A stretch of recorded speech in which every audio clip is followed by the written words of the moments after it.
Buenos días, alumnos. Continuando con nuestros temas, el día de hoy hablaremos acerca del espíritu emprendedor. No se debe confundir nunca la administración con el espíritu emprendedor, ya que el espíritu emprendedor implica iniciar cambios en la producción, mientras que la administración implica la coordinación en forma constante de procesos productivos. El espíritu emprendedor es un fenómeno discontinuo que aparece para iniciar cambios en el proceso de producción y después desaparece hasta que vuelve a aparecer para iniciar otro cambio. Peter Drucker menciona que el espíritu emprendedor se refiere a buscar el cambio y corresponder a él, explotarlo como una oportunidad. La diferencia entre la administración y el espíritu empresarial es que muchos empresarios no realizan innovaciones. Un gran número de administradores de pequeñas empresas son simplemente burócratas conservadores, conformistas, que aparecen como plagas en muchas empresas de gran tamaño y obviamente del gobierno. Witzenberg, en su libro, establece que a diferencia del uso que los economistas dan a la palabra empresario para designar a las personas que inician una nueva empresa, este autor establece el concepto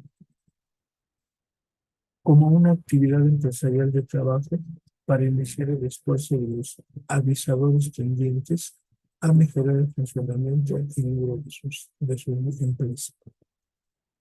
Wakefield menciona que el gerente utiliza la información para supervisar y mejorar la forma en que hace el trabajo administrativo del personal, siempre tomando en consideración la obtención, obviamente, de mejores resultados.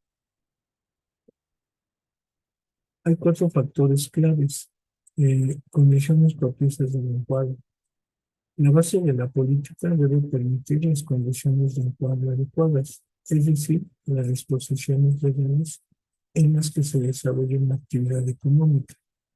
No tendría ningún sentido que usted como empresario trabaje en un mercado que funciona mal y que además puede conducirle a un desperdicio de su trabajo y dinero. Es posible crear una relación más estrecha entre el riesgo y el rendimiento, o bien entre el esfuerzo y la distribución. Las estructuras y relaciones de una comunidad que refuerzan la confianza y la reputación personal pueden reducir los costos y la calidad de las políticas públicas. Pueden ser superior en ciertos ambientes económicos donde existe un alto grado de participación política. El mejorar el encuadre significa un ingrediente indispensable para fomentar el espíritu empresarial, sensible a las políticas que afectan a las normas culturales, sobre todo en periodos prolongados. Si existe ausencia de condiciones de encuadre como tal, como un sector financiero y eficaces o excesivas legislaciones gubernamentales, lleva a la quiebra a las empresas y obstaculiza el desarrollo empresarial. Dos, programas de gobierno perfectamente concebidos. Por ejemplo, el gobierno puede fomentar y maximizar los beneficios de la acción de cooperación, aumentar el flujo de la información para financiar la actividad empresarial y proporcionar una respuesta flexible a los factores que afecten a la actividad empresarial. Debe existir el Estado de Derecho, es decir, entre otras cosas, el derecho de propiedad esté perfectamente definido. El empresario tenga la tranquilidad de que el gobierno no le va a expropiar su empresa, que los impuestos son justos, que se impulsa la creación de nuevas empresas, que se impulse de manera definitiva las exportaciones, entre otras muchas variables. Es importante conocer todos estos elementos, toda esta información para fortalecernos y enfrentarnos a todas estas situaciones, tanto positivas como negativas, dentro de nuestra empresa y dentro de nuestra formación como directivo. La siguiente, actitud cultural positiva. La cultura es un concepto muy amplio. Por ejemplo, el papel de la educación en la impresión de actitudes positivas en relación con los méritos del empresarial. Y van de la mano, ¿sí? Nuevos aprendizajes, nuevos conocimientos, nuevas experiencias, etcétera. Estas actitudes positivas en relación con la cultura están íntimamente vérselas con las condiciones del encuadre ya mencionado. Un espíritu empresarial goza de gran aprecio, donde un fracaso no está satanizado, tal como lo establece la OCDE. Y por último, la importancia del espíritu emprendedor. Anteriormente se le daba mucha importancia a las grandes empresas, pero se oculta el hecho de que la mayor parte de los empleos nuevos eran creados por empresas nuevas pequeñas. Es más, la función de organizar los recursos productivos nuevos para aumentar la oferta, o sea, la función del emprendedor, parecía poco importante. Posteriormente, en la década de los 70, cuando la economía le dio mucha importancia al consumo, sobrevino la inflación constante. La preocupación era que la productividad aumentaba a una velocidad mucho mayor y por lo tanto esto hizo que se interesara más por la oferta de bienes y servicios y por la administración de la demanda. En la década de los 80, el crecimiento lento propició que sobresalieran los sectores que crecían con mayor rapidez: electrónica, robótica, ingeniería genética, biogenética, entre otros. Eran industrias de alta tecnología creadas por un nuevo grupo de personas, es decir, los emprendedores. En la década de los 90, el ambiente económico se hizo difícil principalmente entre las relaciones de empresa e individuo. Muchas personas creían que debían dedicarse 100% al patrón, pensaban que eran elementos importantes y vitalicios para protegerse contra la pérdida de empleo. Sin embargo, vino una situación: las empresas grandes empezaron a despedir masivamente a sus empleados de mayor antigüedad, con la idea de sobrevivir y poder competir en los mercados internacionales. Y los despidos masivos hechos por la alta dirección y ejecutados por recursos humanos fueron una constante. Actualmente en México, América Latina, Europa y Asia se incluyen programas universitarios para futuros empresarios. En cuanto más técnicas se conozcan, mayor será la posibilidad de éxito. El éxito depende de utilizar la administración estratégica, trabajo en equipo, adoptar un liderazgo estratégico, ya que tanto en forma interna como externa, el mismo entorno económico y las demandas del mercado lo existen en la organización. Toda esta información nos va a servir para enriquecernos, para fortalecernos, para empoderarnos. Obviamente, eh,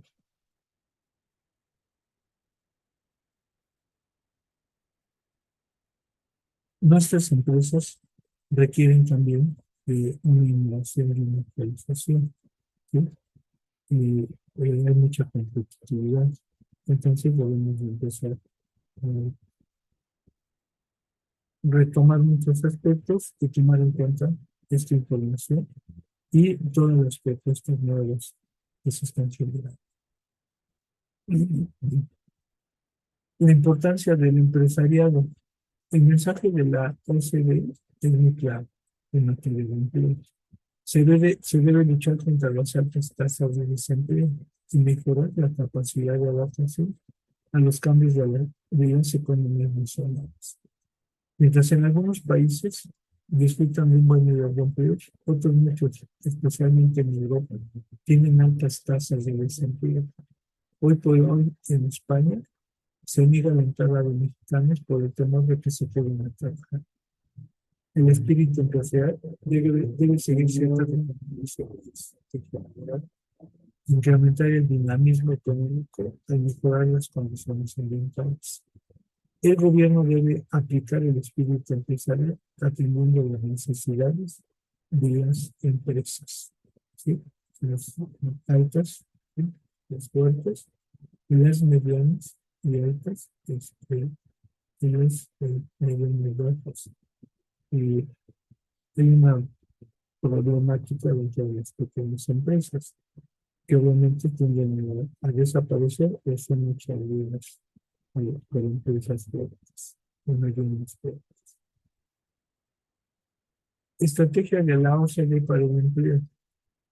Elaborar una política macroeconómica que, combinada con las políticas estructurales adecuadas a las que sea sostenible. Mejorar la creación y difusión del conocimiento tecnológico al mejorar los marcos para su desarrollo. El hecho de aumentar la flexibilidad del tiempo de trabajo tanto a corto plazo y durante toda la vida debería ser un interés tanto para patrones como para empleados. Crear un clima empresarial favorable para eliminar las restricciones para la creación y expansión de las empresas. Flexibilizar los costos de los sueldos y mano de obra al eliminar todas aquellas restricciones que impidan que los salarios reflejen las condiciones locales, en particular de los trabajadores pobres. Reformar el énfasis de las políticas activas del mercado del trabajo y reformar su eficacia. Mejorar las calificaciones y competencias de la mano de obra, de la mano de obra al hacer una modificación de fondo en los sistemas educativos y de formación. Reformar los sistemas relacionados con los beneficios y con el desempeño, sobre todo su relación con el aspecto fiscal, de tal manera que haya igualdad en la sociedad, sin alterar contra el correcto funcionamiento de los mercados de trabajo. Es decir, impuestos justos y proporcionales. Desarrollar la competencia de los mercados de producción, impidiendo los monopolios para que la economía sea más innovadora y dinámica. Todos estos aspectos son importantes de tomar en cuenta. Muchos se llegan a quedar en la teoría. Sin embargo, tenemos que empezar a fortalecernos, ¿sí? A interesarnos más en toda esta información y que nos permita, ¿sí? Fortalecernos, ¿sí? Dentro de nuestros puestos, ¿sí? De nivel alto, en donde la mayoría de ustedes se ubica en este momento. Por último, tenemos la actividad que responde a la siguiente pregunta. ¿Qué tan importante es desarrollar el espíritu emprendedor? ¿Sí? Esa situación nos lleva, obviamente, a tomar muy en cuenta toda esta información y las diferenciaciones se manejan, ¿sí? Los autores, ¿sí? Que de alguna manera nos están fortaleciendo en sus investigaciones y con los resultados de muchas de sus investigaciones. Los factores, ¿sí? Como dice aquí, ¿no? Clave para ese empoderamiento, para esa innovación, para esa mejora de todas nuestras empresas. Acuérdense de la importancia de los proyectos para que podamos empezar a generar esa innovación, ¿sí? Y de alguna manera también vernos beneficiados en poder, ¿sí? En escalar, ¿sí? Niveles eh, laborales con el beneficio, ¿sí? Dentro del aspecto profesional, pero también dentro del aspecto económico, ¿sí? Cuatro de estos factores claves en ese desarrollo que tendremos desarrollar. Eh, Tomando en cuenta todas estas situaciones que conllevan el buen desarrollo, el buen manejo o el deterioro, ¿no? Dentro del desarrollo, ¿sí? O los malos manejos que se pueden tener en el desarrollo. bueno, está muy en cuenta de todas estas situaciones. Eh, Tomar en cuenta, ¿sí?, las estrategias que nos comparte la OCDE, ¿sí?, para el desarrollo de la energía y que obviamente nos beneficia mucho, ¿sí?, en el empleo. Y bueno, llegamos al término de este tema. Ya, nos quedaría la próxima semana 2 videos más. La importancia de las asesorías para que tengan en tiempo y forma y que bueno, que podemos resolver ciertas dudas, ¿sí?, o escuchar tus comentarios, ¿sí?, o el fortalecimiento gracias a la aplicación de esta teoría o de cosas que vamos reaprendiendo o aprendiendo y que nos van a ayudar a mejorar nuestra situación. Por mi parte sería todo. Y bueno, nos escucharemos en la asesoría y de la próxima semana en los siguientes videos. Muchas gracias por tu participación.